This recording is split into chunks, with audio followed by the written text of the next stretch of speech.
జియా,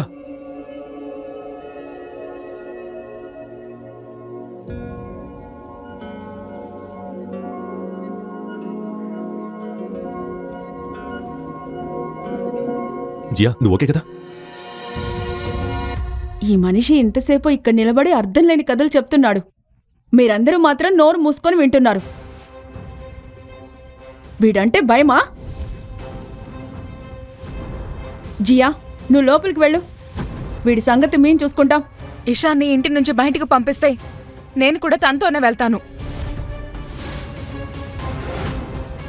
ఇప్పుడే వీడికి బుద్ధి చెప్తాను, లేదంటే నా ఏరియాలోకి వచ్చి నా పిల్లనే తీసుకెళ్తాడా? ఏరియా కుక్కలకుంటుందే, ఇది జియా ఇల్లు. మరి నువ్వెందుకు ఇక్కడ వీధి కుక్కలా మురుగుతున్నావు?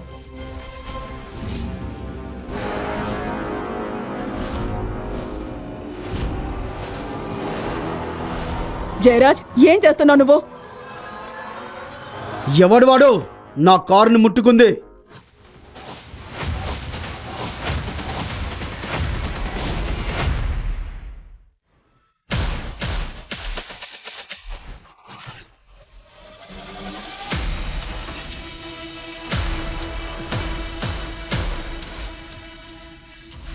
ఈ వరుణ్ అహూజా కారుని తాకినోడెవడు?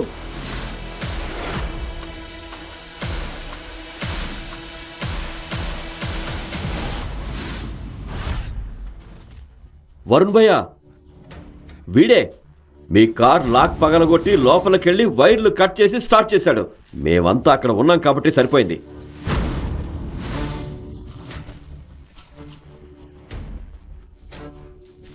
లేదంటే మీ కార్ని ఎత్తుకెళ్లేవాడు.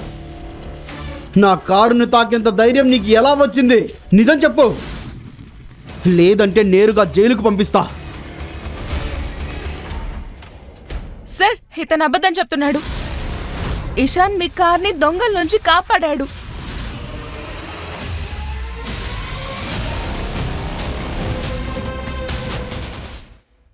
మేమంతా అక్కడే ఉన్నాం. అమ్మా, కనీసం నువ్వైనా చెప్పు. ఆ గూండాలను వరుణ్ భయ్య కార్కి ఏమీ చెయ్యొద్దని నువ్వే అడిగావు కదా, లేకపోతే నిన్నే తప్పు పడతారు. ఏదైనా చెప్పమ్మా. అవును. జియా, నువ్వేం మాట్లాడుతున్నావు? వరుణ్ భయ్య ఇందులో ఒక్క మాట కూడా నిజం లేదు. నిజమే అయితే ఇక్కడ ఉన్న వాళ్ళంతా ఎందుకు మౌనంగా ఉంటారు? అది ఆలోచించండి. అరే, నా కారుని దొంగిలించబోయావారా? మీ పాత చౌకబారు కారుని దొంగిలించేంత ఇంట్రెస్ట్ నాకు లేదు. ఏమన్నావు? నీకంత వెటకారమా, అంత ధైర్యమా? నిజమే చెప్పాను. నేనెందుకు కారు దొంగిలిస్తాను? నాకు సొంతంగా కార్ల ఫ్యాక్టరీ ఉంది. వరుణ్ భయ్య వీడొక్క బిచ్చగాడు, పైగా అబద్ధాల కోరు. మీ కారును దొంగలించబోయి ఇప్పుడు మీ స్టేటస్నే తక్కువ చేస్తున్నాడు. ఏదన్నా చెయ్యండి. ఆయన చెప్పింది నిజమే. నేను ఆయన పర్సనల్ సెక్రటరీని.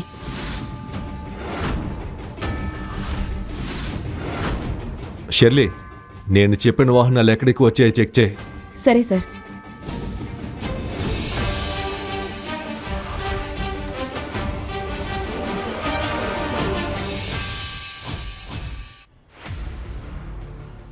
ఓయ్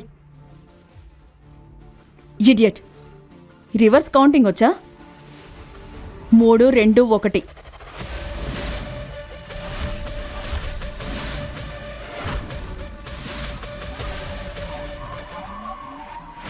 సార్, కార్లు వచ్చేసాయి. అయ్యో, ఇన్ని ఖరీదైన కార్లు చూస్తుంటే ఎవరో పెద్ద మనిషి వచ్చినట్టున్నారు. ఎవరో విఐపి. వీళ్ళింకా నమ్మరు. ఈ కార్లన్నీ మా ఫ్యాక్టరీ నుంచే వచ్చాయి. అలాంటి వ్యక్తికి మీ కార్ దొంగిలించాల్సిన అవసరం ఏముంటుంది?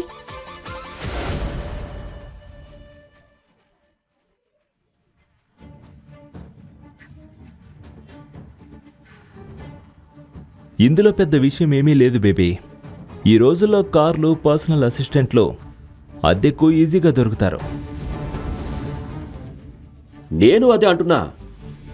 బాయ్ ఫ్రెండ్ని అద్దెకు తెచ్చుకున్న అమ్మాయి కదా ఇదంతా ప్లాన్ చేసి ఈ కార్లు, ఈ సెక్రటరీని కూడా అద్దెకి తెచ్చుండొచ్చు.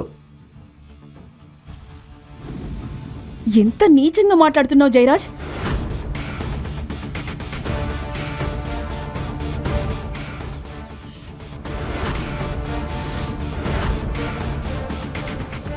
నేను నీచుడినైతే నువ్వు నీచురాలివే.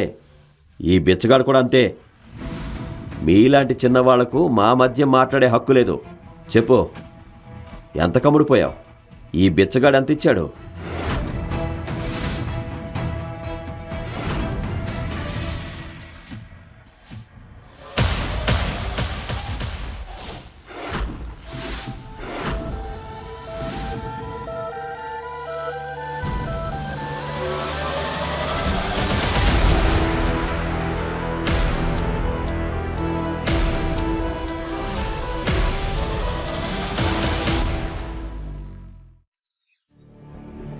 చెప్పాను కదా నేను, మగాడివేగా, మరి మగాడిలా మగవాళ్లతో గొడవ పడవు. కానీ నువ్వు హద్దులు దాటుతున్నావు. ఒక్క ఫోన్ కాల్ చేస్తే జీవితాంతం జైల్లో కుళ్ళిపోతావు. డ్రామా చాలింకా. నిజంగా నీ కార్లే అయితే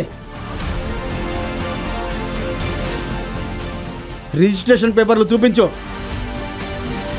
అవును, చూపించు. బిచ్చగాడి పేరు మీద కార్లు ఎలా ఉంటాయో మేము చూస్తాం. ఇవిగో రిజిస్ట్రేషన్ పేపర్స్.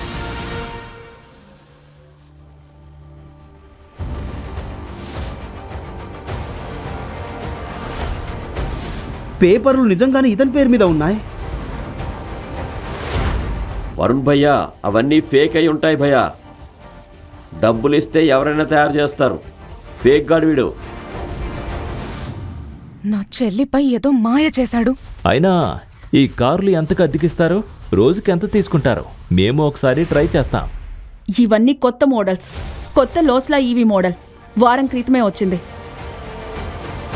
నేనెందుకు కారు దొంగిలిస్తాను? నా దగ్గర కార్ల ఫ్యాక్టరీ ఉంది. నా పేరు ఇషా నస్రానీ. ఒక్కసారి ఏం పేరు చెప్పారు?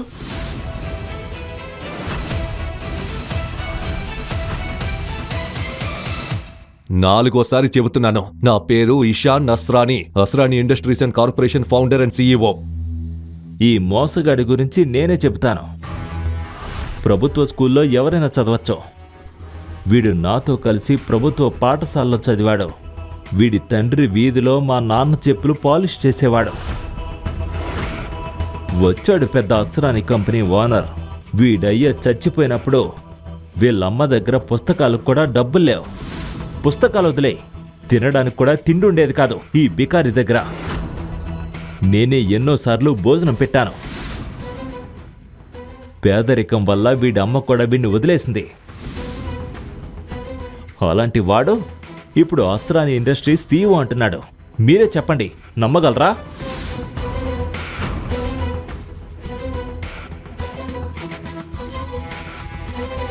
ఇంకా టైం ఉంది, నిజం చెప్పు. లేదంటే పోలీసులకు అప్పగిస్తాం. జైల్లో నీ తోలొలుస్తారు. ఇప్పటి వరకు నేను ఓపిగ్గా ఉన్నాను. ఇప్పుడు నీ అసలు గుట్టు విప్పుతాను.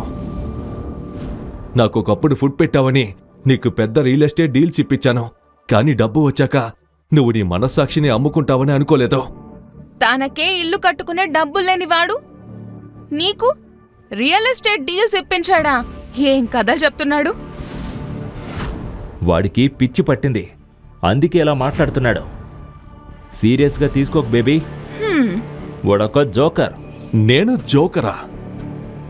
సరే, ఇప్పుడు చూపిస్తాను. ఇలాంటి కథలు మరిన్ని వినాలనుకుంటున్నారా? అయితే కింద ఉన్న లింక్ని క్లిక్ చేసి పాకెట్ ఎఫ్ఎం యాప్ని ఇప్పుడే డౌన్లోడ్ చేసుకోండి. మరిన్ని అద్భుతమైన కథలతో మళ్ళీ కలుద్దాం.